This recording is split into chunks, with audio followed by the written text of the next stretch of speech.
Hello and welcome to Instant Transmission, a podcast where we discuss everything Dragon Ball and how much better Dragon Ball Z Clash 10 billion powerful warriors rolls off the tongue. Tonight, Cooler is back, but not for revenge because that's the other movie. We've got the return of Cooler on deck for another one of our Dragon Ball Z movie reviews. I'm your host, Dayton, and once again, I'm joined by my co-host, Todd. Hi. Tonight's episode will be covering the March 1992 movie release Dragon Ball Z Return of Cooler, which was released on VHS and DVD here in the States in 2002. This movie was also the very first theatrical Dragon Ball movie release in the USA, which hit theaters as part of a double feature in 2006 alongside Dragon Ball Z Fusion Reborn, which is not a strange pairing at all. So with all that covered, was there anything you wanted to add before we got things started, Todd? Japanese movie titles are weird. That is all. All right. Well, the Return of Cooler movie begins with clips of planet Namek, where the peaceful inhabitants are having a peaceful day when it's interrupted by a colossal metal octopus that comes down and hugs the entire planet. And this is followed up by some dialogue from Narrator Man, where Dende has sensed this danger and has asked Goku to help out. Namek cannot catch a break, man. They're just getting screwed over by Frieza, by Cooler. And also, these Dragon Ball Z movies, once again, I don't know where in the timeline that this is happening because there's no, insight. So it's just like, all right, well, I guess Namek is here. I don't know when this is. It could be before or after its destruction. But, I guess we're going back. Yeah, I think they do mention that I think they call it New Namek. They have some dialogue with that.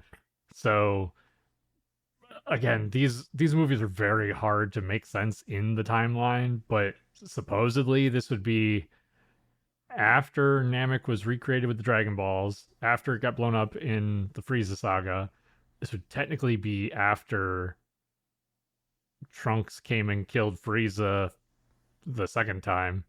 Because Goku has instant transmission and Vegeta's a Super Saiyan, but it would be before anything with the androids. I guess really this one could kind of fit in here without too much. Well, no, because Vegeta being a Super Saiyan would be after the androids came. It's fucking weird. I don't know. And on top of that, it's as the next scene will show us, we're taking a trip to Namek using a spaceship, which takes time. We know this takes time. So you have to find not just like a day for this to happen. You have to find weeks or possibly months, depending on how fast the ship is, right? And so we have this entire timeline that needs to fit into another timeline. It's a good point. Yeah, it could almost fit into the 3-year chunk of time that they train for the androids, but Vegeta being a Super Saiyan is the weird part, or at least them not reacting to the fact that he's a Super Saiyan is the weird part. Because in the Android saga, they're like, oh, we didn't know Vegeta was a Super Saiyan. It's always weird when you're trying to interject a story in the middle of another story, because I have a couple of the weird nitpicks like that with Daima, where it's like, all right, well, now I've got some questions as to why we don't ever see this other stuff again or why it's never talked about. So I don't know. Then again, I'm reading too much into this. I think these movies like this are just meant to be fun. Yeah, exactly. But we get some, fun, casual little chatting with Goku and the gang on the ship. I think the whole inciting incident was that Dende asked Goku to go help Namek. He could sense that there was something wrong with planet Namek. But they're treating it very casually. They're just kind of having dinner, chit-chatting. And like you said, they're taking this spaceship, which could take time, even though Goku has instant transmission at this point.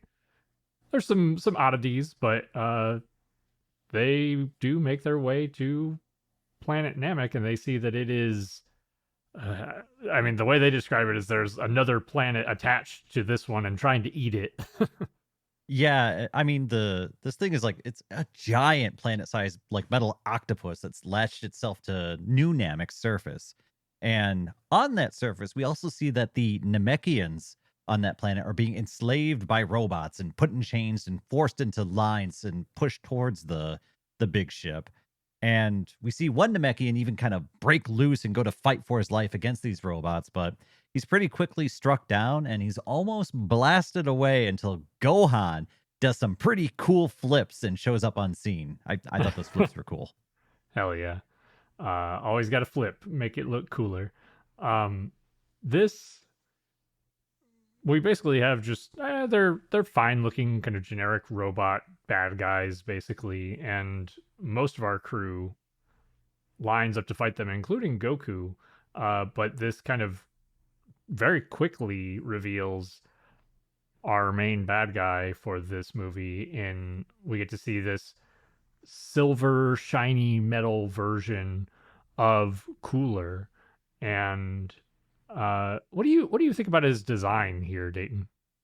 So man, I think robot stuff is always so friggin' cool. I actually think the robot henchmen look kind of badass. I think Cooler looks like you took silver paint can buckets and just dumped it over him. There's like no detail to it. There's actually less detail in this version than there was in his original. I think this looks terrible. I very much agree. And actually, yeah, I do kind of like the robots look pretty cool. I don't think that they're designed by Akira Toriyama. I think most of the movies are just Toei Animation doing their own thing. But they fit in well, I feel like, with the Dragon Ball universe. However, Metal Cooler I don't maybe this didn't look good when it came out, but I feel like it has aged even worse. Like the lines drawn on him to make him look shiny just don't look good. And yeah, it does kind of like wash away any detail or character that he had before, unfortunately. Yeah, I think there's a much better way to do this, especially when you look at something like when Frieza kind of got resurrected. You've got like the really patchwork looking job. Things look like they don't quite fit right. And it almost tells a story when you look at Frieza that he was patched back together from pieces, right? And when you look at this Cooler remake or resurrection or whatever you want to call it, I don't it doesn't incite anything out of me. I don't feel anything looking at this, and I feel like there's a missed opportunity to kind of visually tell a story with this character. And on top of telling a story, he explains that the power of the big Yeti star saved him and then doesn't explain anything further. Yeah, the Big Giddy Star is like, what the fuck is it? It's just a big question mark in this movie. I guess I don't know. It's just kind of the impetus for Cooler to come back. It basically saved him. Um, you make a good point about Frieza's design too. Like when Frieza came back, even when we saw him before he was like when he got blown up by Goku and everything, you could see like damage to his head, and in his robot form, there's like actually patchwork robot parts where he had that damage on his head and stuff. So yeah, this is a little bit of a missed opportunity, I guess. But for the purposes of this movie, we've got this shiny metal Cooler, and he, per the American title, wants revenge on Goku. Again, a revenge part 2. It's Mm-hmm. I mean, it's fine. Like we know his motivation. We know Goku kicked his rump, so he's coming back. All right. None of this really needs to be explained too much. And they don't, because we're gonna flip over to all the side characters fighting the side robots. And they show right away that our side characters are struggling a little bit. Krillin's struggling, Gohan struggles well, a little less than Krillin.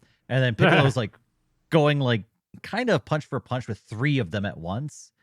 And I mean, the rest of the side characters, because there's Oolong is here, Master Roshi is here, um, Yajirobe's here. We've got all these side characters that really can't keep up. And they build up this moment with them where it's like Master Roshi's going to step forward and deliver this epic punch and destroy one of the robots. And it pauses for a moment, and then he pulls his hand back like he basically just punched a piece of metal, and they all get dragged away in nets. I thought that was kind of funny. Something I'll say for this movie throughout is that it does a good job, probably a better job than most of the other movies, than some of the other movies at least, of maintaining Dragon Ball's humor, and it at least tries throughout. And I definitely appreciate that. There are some oddities about the fighting with the robots here, namely that, as you said, the our side characters are struggling. We'll kind of see their solution to this problem is it's it's a little bit lackluster, I think. But it's Yes, let's fun to just get to talk watch about them. it. The solution is just the solution to not being able to punch through their armor is focusing on one spot and punching through that way. Like, hey, guys, you're focusing all over the place. Have you tried just punching one spot really hard? And it works. Everyone starts punching through everybody. this I want to say this type of like head scratching moment happens a couple times for me in this movie where I'm like, Yes. that's what happens. That's what we're okay. Which honestly, everything up till that little piece of dialogue I thought was kind of neat. Like we got some villains, they're having some trouble. Like the robots have thick armor. It's like, okay, all right, you guys are kind of building a cool little scene here. And then the solution was just to punch them harder. Have you thought about punching them harder? Huh? It's like it's a solution that's a non-solution. It just doesn't make sense. The Team 4-star guys do a perfect job of riffing on this. Of just we need to hit them really hard. uh, it's just silly. It's not good writing. It's not good storytelling. But that's the solution they come up with, which saves them for a little while. And I think we kind of cut back to Metal Cooler and Goku, and they start their fight one on one, which is I I just want to point out that I feel like Goku in particular, his character model is very inconsistent, especially before he turns Super Saiyan. There's just some weird oddities about the way that his face is drawn and his hair and stuff. Uh, but the fighting is fine. He kind of starts going into Kaioken and dashing around, but it's pretty obvious that Metal Cooler has the advantage. Yeah, and I mean, Goku's attacks are bouncing off Cooler's, metallic skin, his thick armor, I'm guessing like he has, like all the other robots. And I mean, our hero gets taken to Pound Town. Goku uses his instant transmission to dodge one of these poundings. And Cooler says, yeah, I'm surprised you got away from that blast. And Goku's like, oh, I used my instant transmission. And Cooler says, yeah, I know. It's one of my favorite techniques. And the two begin having like a teleport fight, which how does Cooler know the instant transmission? That's not explained in this movie. So I was wondering if you have heard of him learning it anywhere. There, as far as I'm aware, there's no explanation for this necessarily. I mean, we know the fan base knows that the Yard Rats are the ones who kind of teach this technique or have this technique created it, whatever. Um, I'm wondering if this is a dubism. Like, it feels very strange for Cooler to.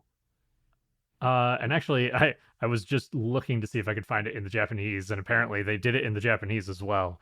Um, so I don't know. It's an interesting twist, I guess, for the audience to be like, oh shit, he can do that too.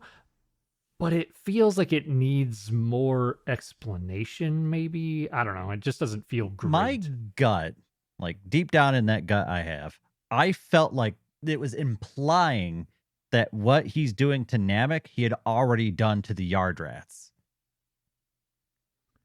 So he Ooh. picked up that technique while he was there. Is kind of the way I'm spinning it. That's a very very generous interpretation, but it's the only way it kind of makes sense to me. It's definitely a long reach. I think that I would like that if they were giving that implication, especially because there's some idea that Goku has a relationship with the Yardras. He's basically spent a year there with them. Uh, if they were doing that, I wish they would have like gone into that more. Even just a line from Goku of being like, "What did you do to the Yardratians?" Like something like that would actually make this so much better for me. And I mean, it's honestly like you can kind of take some freedoms with something like that. That's definitely a loose end that writers could have some fun with. I don't think the Yard Rats are really once Goku learns the instant transmission, I don't think we really interact with them throughout the course of Z, at least in our universe. Yeah, yeah, you're right. Um, it's interesting to see how they depict them both using instant transmission too. It's almost like they're moving through this like I don't know other dimension sort of thing. Just lots of like vibrant colors surrounding them and stuff. Uh, and then we, as And there's they're, the part where Cooler grabs Goku by his ankle and slams him into a rock. I thought that part looked pretty sweet. it is fun. I do like that. This quickly turns into Goku finally going Super Saiyan as he blocks one of Cooler's attacks. Um, Gotta say the Super Saiyan transformation here is it's kind of lackluster. It's very similar actually to the Cooler's Revenge movie, the first Cooler movie, not to be confused with Return of Cooler. Uh, but it basically happens off screen, and then we kind of cut to Goku, and he's in the Super Saiyan form. And I'm not a fan of that. It feels like they're cutting corners. Yeah, it's I don't know. When you do something like that, I wonder if it's done that way because they just don't have the budget to do it maybe the way they want to. And so they decide to do it that way, which I guess, we're going to be economic here and we're not going to ruin this by showing you a bad version of it. So we're going to give you a no version of it. I don't know why you wouldn't take the time though to make a cool transfer. Everyone loves a transformation. If you got to pull budget from somewhere else in the show, then do it. Like the Super Saiyan needs to feel special if it's the big reveal. I agree. Yeah, and I mean, transformations are just so key to Dragon Ball. It's one of the reasons why I almost always stop and focus on what the transformation looked and felt like because I fucking love a good transformation, man. So when they skip out on them, like you make a good point that I suppose it is maybe better to give like a non-transformation than a bad one, but it still doesn't feel great. I No, just wish that that's very devil's advocate for me to say that. I disagree with doing that because just right. do it right. Like if you're going to make Dragon Ball media or content, do it to the best of your ability that you can do it. Don't skimp out and be like, oh well, we just need to get something on TV because that doesn't feel good because now you have this forever product that you rushed out the door. Yes. Yeah, I agree. Um, we do get I think we kind of get a few scenes with our side characters where they have some success punching the robots really hard. But then they basically just get overwhelmed. There's too many robots and The they Krillin gag actually got me. was it the one where he got hit in the face when he's like trying to punch them really hard? Yeah, they show Piccolo like punch through one and Gohan destroys one, and then Krillin goes to do it and he like screws up at first and it doesn't work. And then he like redeems himself and then punches through and just like, all right, I thought you guys were gonna like dirty dog Krillin again, but you pulled through. Thank you. Like there's a couple other gags after that, but he's still getting work done, and that's what I care about. Yeah, I agree. I think that while he is treated like the butt of the joke in this movie, granted there are actually other people who are even lower on the totem pole than him, I guess, because you got Master Roshi and Oolong and Yajirobe, um, and all of them are treated with like this comedy of being ineffectual, effectively. Um, Krillin, though, like you said, is the butt of a joke in that he gets like beat up and thrown around, but he's still beating up the robots. And I truly he does a good job. Like they do a good job with his character, with the animation of like his facial expressions. And we mostly watch the dub, so I will say I believe the voice actor for Krillin is I want to say it's Sunny Straight. He does a great job of the delivery when he's like you know being the butt of a joke. Uh, so yeah, I mean, I again the comedy in this one I actually like quite a bit. This feels more on point than a lot of the other movies we've watched. And, I have a good laugh and it doesn't overstay its welcome too. They make the joke and they move on. We're on to the next scene. Right. This does kind of turn into pretty much all the side characters get captured. Piccolo does do like a massive key blast that just incinerates a bunch of them, but I don't know. I guess you could argue that maybe he didn't want to do that while his friends were around, because his friends all basically get captured, and then he decides to blast all of the robots and just incinerate them. And it's kind of like, why didn't you do that earlier? But maybe he was worried for his friends. That I figured it's once they were off scene, he could just blow everything up without concern for probably Gohan. The rest of them he probably wouldn't care about. You're right. That's Okay, Screaming and Dad. I know this might be skipping around a little bit, but so what happens is Piccolo blows everyone up, and he's like, "All right, Big Yeti Star, I'm gonna go check that out." Correct me if I'm wrong, but he goes into the Big Yeti Star, and then I don't think does anything for the rest of the movie. I think they give like little snippets where you're effectively right, but they give little snippets of um I guess I don't want to reveal it too much, but he gets confronted by somebody in the ship, and that's why he's not able to do anything. He's basically he's gonna get killed inside the ship. Um, but yeah, he's we'll have to talk about that because it's like a So we big could talk reveal. about that because he basically, from all the notes I took, he goes in there and then just kind of like screws around for a little bit and then doesn't actually add anything. Yeah. Um Admittedly he doesn't do anything effective, but they at least have a reason for it. Okay. All um right. Yeah, so the fighting kicks up once more between Cooler and Super Saiyan Goku, and Goku decides to just quickly overwhelm Cooler, delivering a flying punch that takes off like one of Cooler's arms and part of his robo torso.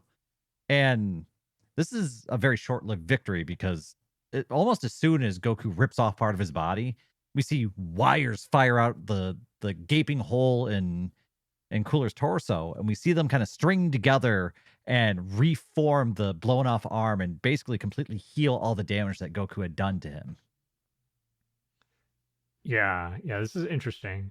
I also really like just visually the sequences. I think Krillin did this earlier and Goku does it here, where when they are hitting the robots really hard, they're almost so like wild and out of control with their attacks that they blow through their target and then they hit the dirt and like roll on the ground and have to recover from it. It's just kind of like a fun little visual effect for them hitting things really hard. I mean, it's well, actually, I've got more to say, and I need to push ahead to say it. So Cooler recovers, all signs of damage are gone, and we get right back into the fight. But this time, for some reason, Cooler's got the upper hand on Goku, whereas just a second ago, Goku was mopping the floor with Cooler. Don't know what happened, but Cooler eventually grabs Goku by like his throat and begins channeling like a ki blast to finish off Goku when Vegeta arrives on scene, delivering a life-saving kick to Cooler's head. Yeah, this is I don't know, it's interesting. There's some fun elements here. I like the visual and again the audio here of Sean Schemmel like screaming while being choked is phenomenal. Um Vegeta making the save. I like there are some funny things about the idea of Vegeta being here and making the save. We do see later that he did fly here on his own little Saiyan space pod. Uh, he also immediately goes Super Saiyan upon arrival, like kicks Cooler in his base form and then transforms. And we do see it on screen. It's a quick one. It's not nothing to write home about, but it's on screen. I like that. Vegeta's dialogue is excellent too. When Cooler goes, like he Yes. gasps and goes a second Super Saiyan, and Vegeta points out that second in order perhaps, but by no means stature. It's hilarious. Such a good line. So like this uh this era of Vegeta as and I'm obviously a huge Vegeta fan. This is my favorite era of Vegeta, and they do his dialogue in here phenomenally. Super egotistical, very like proud for the Saiyans. Like there's a line I think he says at some point about Goku, where he's like, "You won't be killing any Saiyans this day." I'm like, yes, I love it. And I mean, it's Vegeta is not here to, spill the tea or anything. He immediately goes on the attack. Like he shows up, kicks Cooler, talks some crap, and then goes in to try and take down Cooler. Like he's all business. Now, mind you, I laughed because he flies in to attack Cooler and is like blasted off to the horizon, and then immediately like flies back in from the horizon to fight Cooler again, and is just getting like shit stomped. It's I shouldn't be laughing at this, but it's kind of hilarious. It's like, yeah, this is basically the equivalent. Like your favorite character is Krillin, mine's Vegeta. This is kind of the equivalent of like the of Krillin being the butt of the joke in a lot of these sequences in the fights, where Vegeta comes in, makes the save, and then is immediately getting the shit kicked out of him. And it doesn't help either that he's got so much bravado and arrogance that he sets himself up for an even larger fall than other characters. Like Krillin, you kind of like, yeah, he's the joke. With Vegeta, he puts himself up on a pedestal for everyone to be looking at and then gets knocked off of it. It's kind of the worst of both worlds. Yes, yeah, 100%. There's even a sequence when Vegeta flies back in where he like kicks at Cooler and then Cooler grabs his leg, and it almost looks like a wrestling move, but he basically takes his elbow down onto Vegeta's kneecap, and like it looks like he breaks his leg, but he at least hyperextends the shit out of it as he slams it into the ground. It's a really cool visual effect, and you just see and hear Vegeta screaming in pain. Just a one of the exchanges in the fights that I really liked a lot. Yeah, and I mean, it's a struggle that I think is I don't know. So one thing I want to say about the fights in this is that it's so many like little like 3-second scenes that I really like. That's like padded out by like mediocre animation. It's so hard for me to It's true. judge any of these fights because none of them stand out a ton above the rest, at least up till this point for me. But like I don't hate any of them either. This is a very, I don't know, confusing fight choreography for me to really even judge. Especially because what's going to happen here in just a second is uh Goku's going to start using the instant transmission and so is Cooler. And so they're like instant transmission fighting around Vegeta who gets pissed off and is like going to just blow both of them up, which is a very Vegeta response by the way. I love it. Yeah. But like visually speaking, watching this happen, I don't know what to think. It's very just like chaotic, I guess. I don't know how to describe it. I get what you mean. There are little bits and pieces that stand out, but they are kind of they're interspersed, or they're very like quick snippets. The scene where gets his leg grabbed too. I forgot that I also really like visually. Cooler grabs Vegeta's mouth as he's screaming. And then you see Ki starting to build up around Cooler's hand as if he's gonna just blow Vegeta's head off. And Goku kicks Cooler just in time, such that it dislodges Cooler's hand from Vegeta's face, and he just blasts the Ki blast like across the horizon. Again, like it's a very quick, but it's like cool visually, cool in terms of like fight choreography. And yeah, I also really like Vegeta just basically being like, I'm pissed. I'm not going to be treated second rate. I'm going to blow both of you up. Fuck y'all. Such a good response. And I mean, this fight basically culminates in uh Cooler is able I guess to like detect where Goku's going to land with his instant transmission is what I think they were trying to depict. He's got like this like weird robot overlay and he kind of knows where Goku's going to go. Somehow, I don't know how, but I also don't know how long it takes to instant transmission from one place to another to where you'd be able to do that. A lot of questions here. They're not going to be answered. And he grabs Vegeta and basically hucks like a beaten up Vegeta at where Goku's going to end up and then hits him with a ki blast and blows up like the entire surrounding area. Yeah, it's a neat sequence, neat idea with some questions. We do kind of there is like a cutover with some more comedy stuff. This kind of starts to move into what you were talking about with Piccolo here, Dayton, where uh our side characters We do see them with the Namekians briefly. It's funny to me that there's like beyond this, there's very little of the Namekians being shown or seen on screen, even though they're here to save Namek and the Namekians, which is just I just find funny. Um, but they do have some more comedy of like the side characters are going to be chopped up by this robot, and they're all trying to keep Yajirobe from being pulled into wherever they're going to chop them up. And then Piccolo comes into the ship, and the sequence, the thing that I was kind of alluding to earlier is that we do see there's somebody in the ship with Piccolo who's stopping him from saving his friends or doing anything useful. We're going to find out here in just a second that it is Metal Cooler stops Piccolo, and he's basically getting ready to murder Piccolo.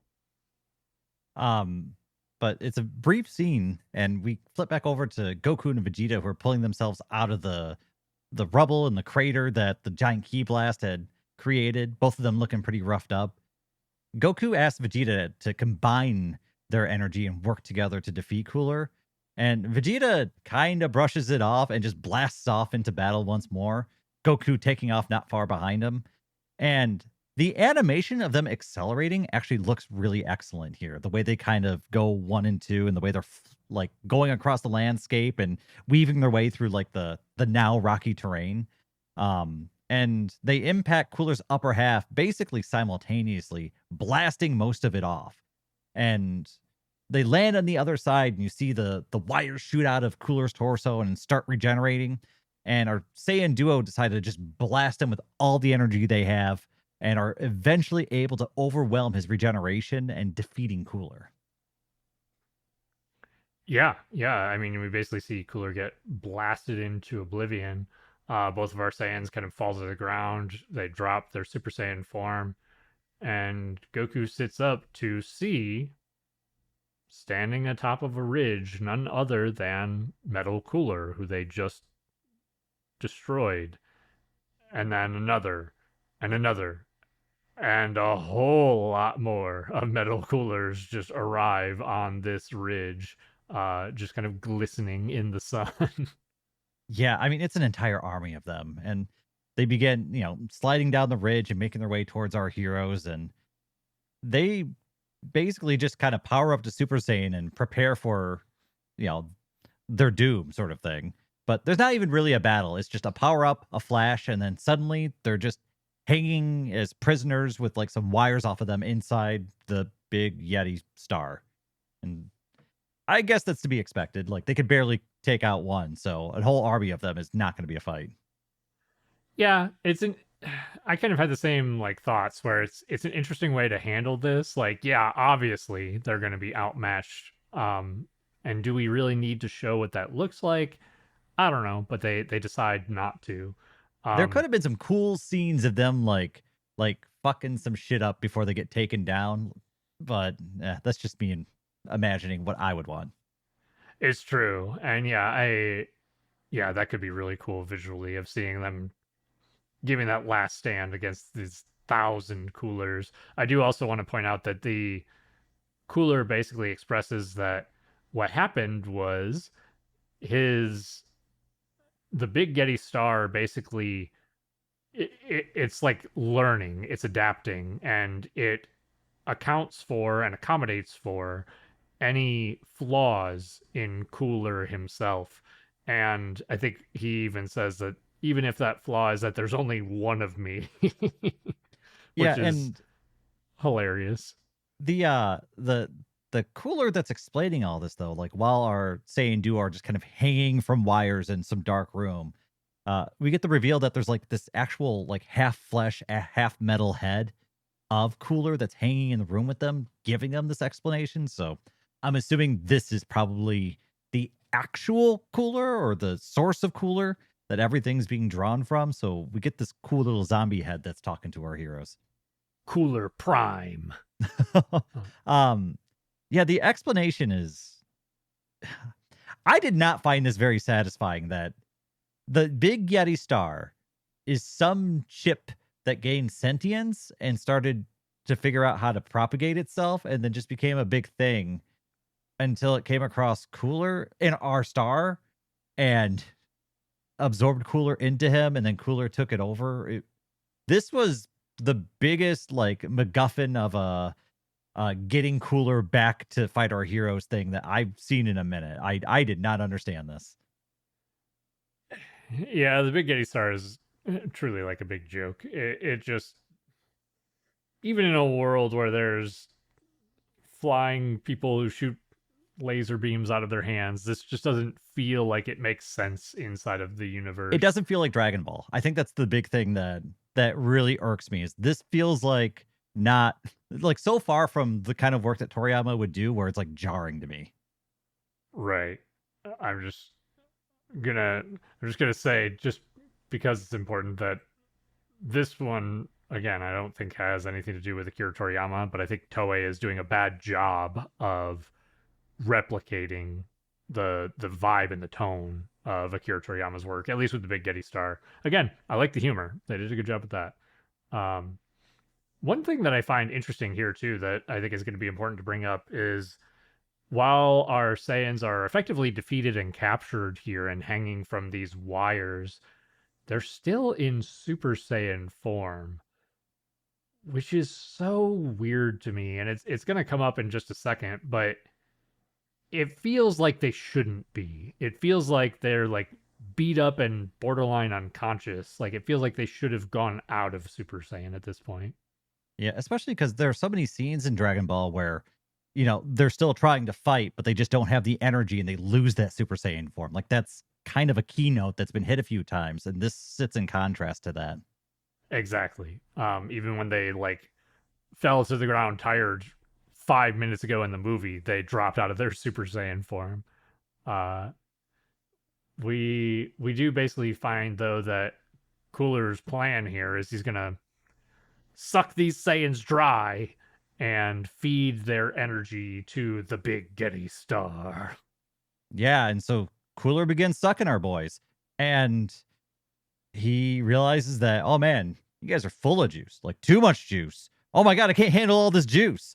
And so he starts getting too much juice and starts exploding. So he detaches the wires, but Goku and Vegeta, they're like, no, you're getting more juice. And they grab onto him, and it's all the juice that he can handle. And the Big Yeti Star begins like exploding. All right. I'm just gonna come out and say it. This makes no sense This at is a all. crock. This is a crock of poopy. Big old crock of poopy is what this is. So you're telling me you can produce an army of beings that are stronger than our Super Saiyans, but you can't absorb like what remnant of energy the Super Saiyans have left? That makes no goddamn sense. After they've had the shit kicked out of them, yeah, 100%.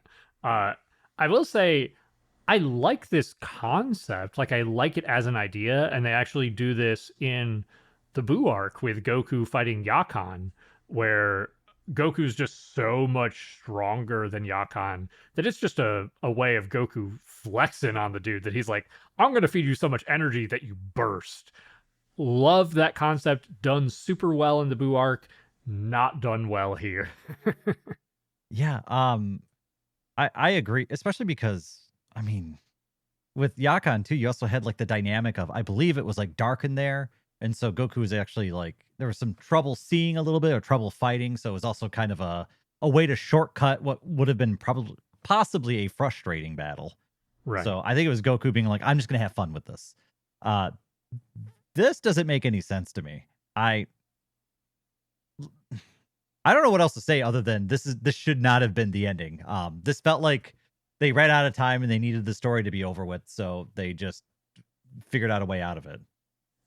I think there are things that I like about this movie. My biggest problem with this movie is that their solutions are non-solutions. Like they don't feel satisfying, they don't feel earned, they don't narratively make sense. Uh yeah, I mean, hitting the robots hard and filling the Big Yeti Star full of Saiyan juice that you basically didn't have left. I it makes no sense. The one thing I will give this movie big props for is this is one of the least boring movies they've released. Like there's been an amount of fighting at every stage of this movie. At the beginning, middle, and end, there's been fighting. and there's been like glimpses of actually really good animation sprinkled in throughout the movie, not just in one spot. So as far as just an entertainment factor, like turn off brain watch movie, this one actually ranks so far pretty high for me.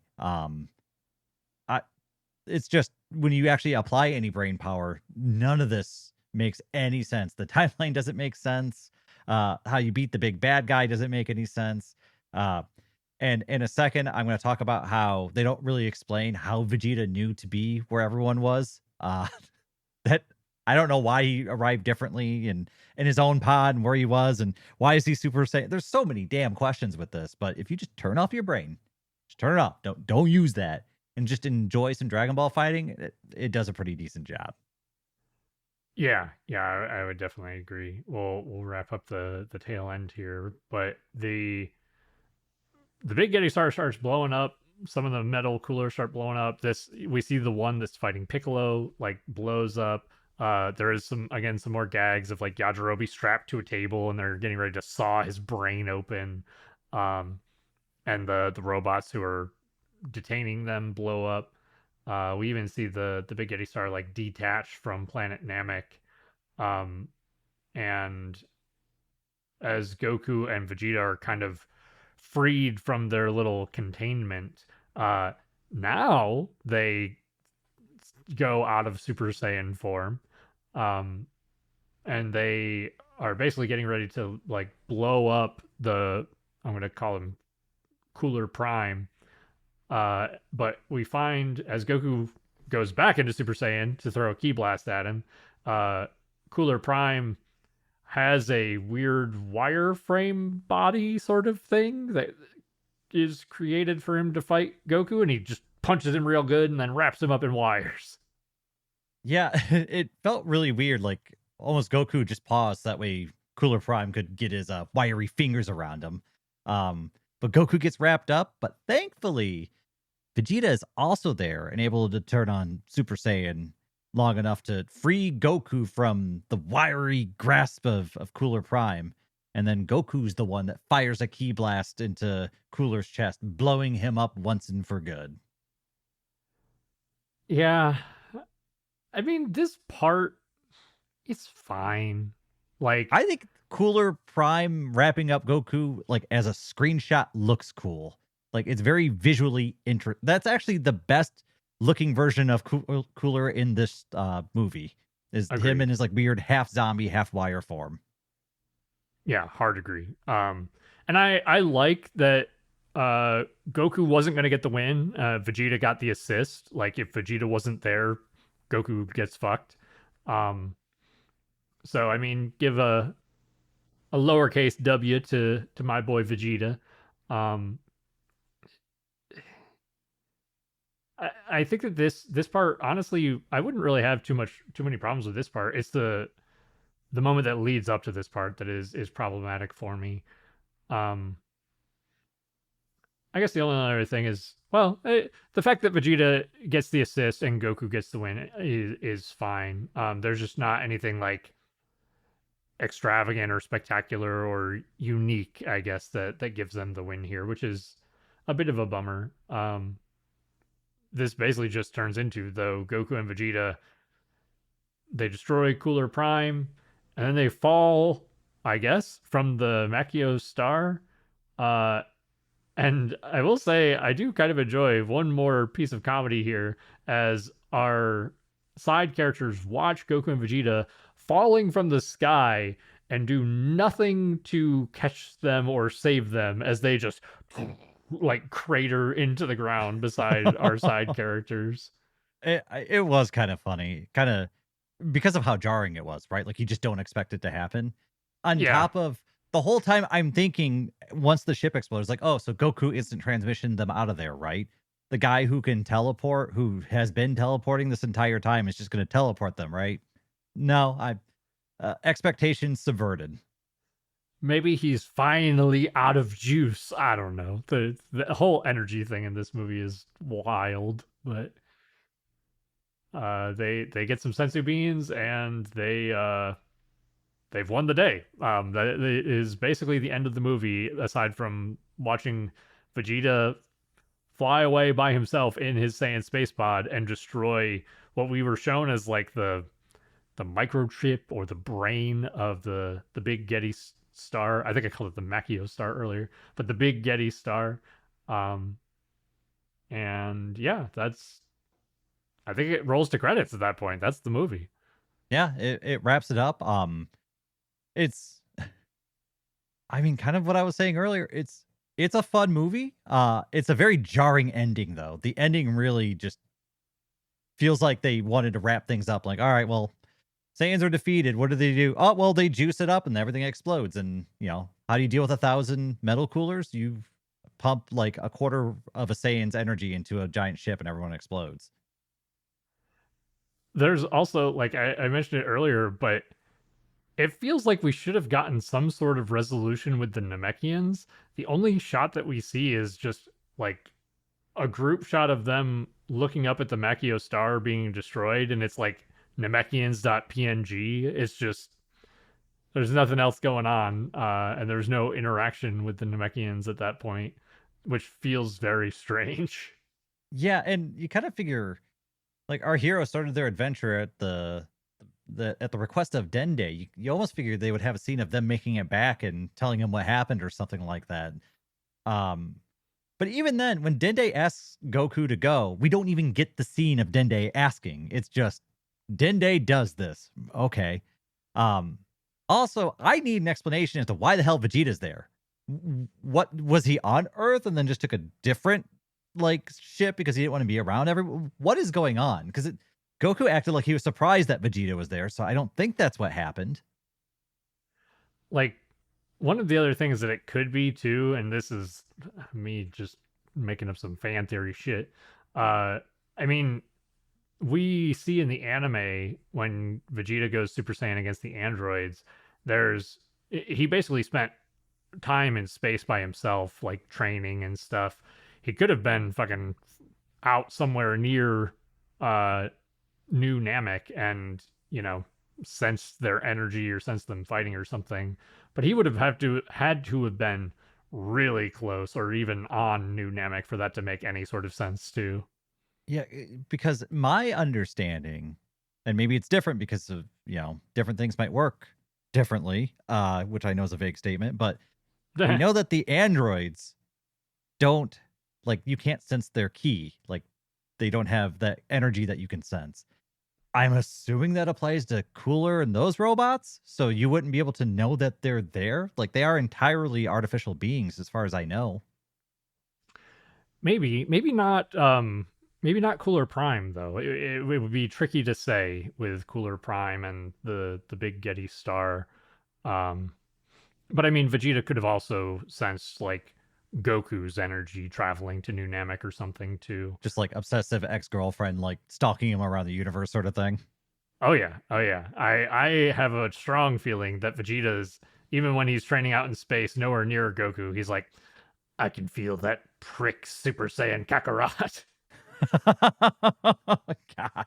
Yeah, I can see that. Just what's he doing? I need to know his secrets. He can't be doing anything that I'm unaware of. Yeah, exactly. So that wouldn't surprise me. Again, it's a bit of a reach, but that's the best I got to explain that at all. I mean, there's a lot of story beats that just don't make sense in this, but I mean, honestly, I had a good time watching it. It felt like a quick watch, even though it's not that short of a movie. I mean, it's the same length as like the other ones, right? About 45 minutes. Yeah. It's. I mean, these are. I think most of these are TV specials, and they basically take up like 2 episodes worth of time. So like an hour long time slot with commercials on TV. Um, and yeah, it feels quick. There's a couple of scenes that like it's interesting. I feel like anime or even just shows and media in general have changed so much over the past 30 years where there are some scenes where it like dwells on a scene, even if it's only for a few seconds, and I'm like, this is taking too long. Let's go. Let's go to the next step, next shot. And I think Entertain me, do it. Yeah, I think that's just the nature of we're so inundated with fast-paced media now that the pacing sometimes feels different since this is from the 90s. Well, I think for me, it's just if you get the story stuff sorted out a little bit with this, I actually would probably really, really like this movie. Because the entertainment factor was there. It was fun. The comedy was there. It made sense in the universe and it was at the expense of characters in the correct way, not the incorrect way. And Yes. like this movie, it's crazy because it does so much right compared to a lot of the other TV special movies that we've watched, where it's a little bit more head scratchy or the pacing is off or something else is weird. This one, it's just it for me. It's just the story element that throws this off for me. Every time something happens that's jarringly against logic or how the universe works, it really makes me take a step back. And a lot of the times, that's something that should be easy to fix. Like the animation and all that other stuff is hard. The fight choreography is hard. The story should have been just like, all right, we need an excuse for people to fight. Let's not do anything too crazy. But instead, they're like, how about Cooler's brother becomes a giant mechanical octopus and they attack Namek again? I'm like, guys, I don't think this is going to ruffle any feathers. Genius. Do it. Print it. Yeah, yeah, I think those are my biggest issues. Like, I mean, they could have done a better job with Cooler's design. That's The forgivable. Like, the Cooler like transform with like the shredder mask from the last movie, I think is the peak look for Cooler. Like that looks so damn cool. I think that's maybe another reason why Cooler's design comes off as lackluster here because the Shredder Cooler design is awesome, and this one is just very bland. Uh, I do kind of like the wire zombie Cooler Prime look. That one's kind of fun, but otherwise is the other ones are meh.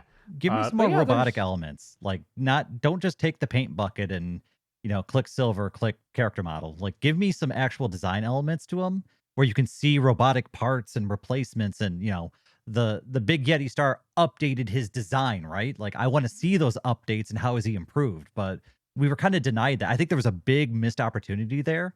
And on top of that, when you update a character like that, you can change the dynamic of the fight with uh rocket arms or whatever you want to throw on them. You can add some fun to it.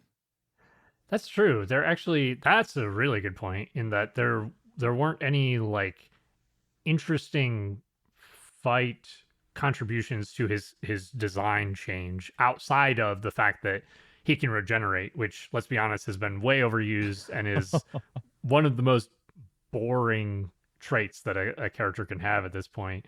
The one thing I will say, contrary to that, and you pointed it out, Dayton, was the wire grab from Cooler Prime. Like that's cool. That shows like he's changed, his tactics have changed. I like that part a lot. Yeah, I there's this is one of those ones where I think they did a lot right. They did some things glaringly wrong. But the missed opportunities too is also something that stands out to me. Like there's a little bit more thought, a little bit more care, and I think you could have actually have had a really darn fun adventure here. It was fun, but it could have been just that next level that I think a lot of the movies are lacking.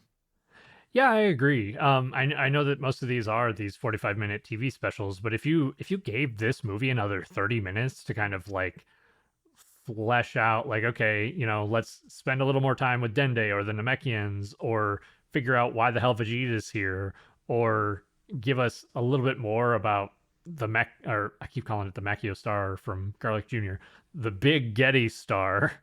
Um, yeah, there's just a few pieces that need to be tweaked, and it could be really, really good. Yeah, I think this one got more right than it got wrong, and it's a fun watch. This is oh, of the Dragon Ball movies, of the TV special Dragon Ball movies, this is one of the higher ones. I would consider rewatching this one because there's enough fun elements in it to where I didn't get bored. This is one where I might take the wife who is tentatively interested in Dragon Ball. I'm like, hey, let's watch this one. It's an older movie. It's fun. Okay. Okay. That's fun to hear. I'm trying to think. I feel like in the fan base this one is not held up very high. Um I really like that they try to stick to like a lot of the comedy in here. I think that they did a good job with that for the most part. Um there we talked about some of the fun fight elements, and yeah, there's stuff that I like about this one. I think that those story beats, like the basically the win conditions and the solutions are really my biggest problem with a few things about like the We don't get that payoff, animation. right? We don't get that climactic final moment that, you can really just put your feather in. Like this one feels like it just kind of ends and ugh, like I don't know. Like the fact that the last thing you really get is a bad taste in your mouth is not great. Considering I think everything leading up to that, entertainment wise, was actually pretty decent. Yes, yes, I would definitely agree with that. It's yeah, it needs a better end. If you give this a better end, better solutions, it would knock this up a couple of notches for me. That would be a big change. Um, but yeah, it's fine. Like you said, it kind of relies on you turning your brain off a little bit, but I think most of these movies do in some way, shape, or form. I'm pretty So sure all of them have stories that don't make sense in the timeline, really. And the further along we get, the less sense it seems to be making. yes, I think that changes at some point, but yes, that is largely true. Uh, the first few could fairly easily fit into the timeline in the universe, and then it gets to a breaking point after like the Saiyan arc that you're like, I don't know where this would sit at all. Like, wait a minute. So this is after Goku made it to Namek, but before he went Super Saiyan. That's where this other I forget which movie it was, but Maybe was it Lord Slug? Slug. Yeah, Where it's just like yeah. that. So he came back to Earth to fight Slug real quick, and then went back to Namek to finish his battle with Frieza. Got it. That one's maybe the most egregious. That just is like, wait, where, how, what? You can't explain like that one. You cannot explain. So I think it's just where it fits in the timeline is just not going to be an argument for any of these because it doesn't make sense No, for really any of them. no, I agree. I don't have a whole lot more to say. I think this one's it can be a fun watch. It definitely has some problems, but I will be excited to see if Toei ever decides to bring Cooler back. I think he's could be a fun villain. I kind of want to look up some fan art to see what the fandom's done with Metal Cooler because I feel like there's so much potential there, and the fan base would love to go nuts on something like that. Oh yeah, yeah, that would be fun to take a look into. But did you have anything else you wanted to discuss about this one, Dayton? Hell no, get us out of here. Well, then that's going to be it for this episode of Instant Transmission, where we discuss everything Dragon Ball. This has been your host, Todd. And Dayton. Don't forget, we're on Patreon and Discord. If you want to help protect us from any future dick kicks, which we kind of forgot to talk about, you can find us at patreon.com/ITDBpodcast. The Discord link will be in the episode description. You can also find it and all of our other links at linktree/ITDBpodcast. Thank you all so much for your support. Be sure to join us next time as we celebrate Dragon Ball Super's 10th anniversary with the top 10 things we like about Super. Dragon Ball Super has no shortage of issues, but it was also the return of an anime that we all love dearly after a lengthy hiatus. We're going to zoom in on those exhilarating fight scenes, great character moments, and scenes that pull on those heartstrings. Will Super Saiyan Blue Kaioken be impossible to beat? Or will Ultra Instinct give it a run for its money? Or will Beerus spanking Gotenks top out at number 1? Find out next time. And to all our fellow Dragon Ball fans, stay safe out there, and remember to keep rocking the dragon.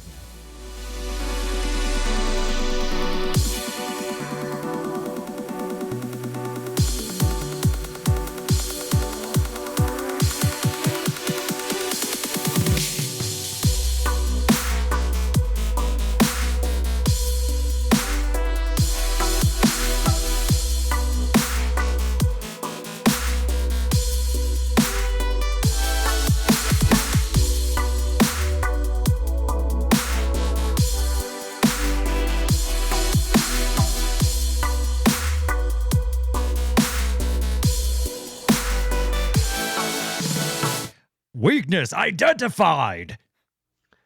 Dick. Why does he keep kicking me in the dick? I thought you just wanted to say dick.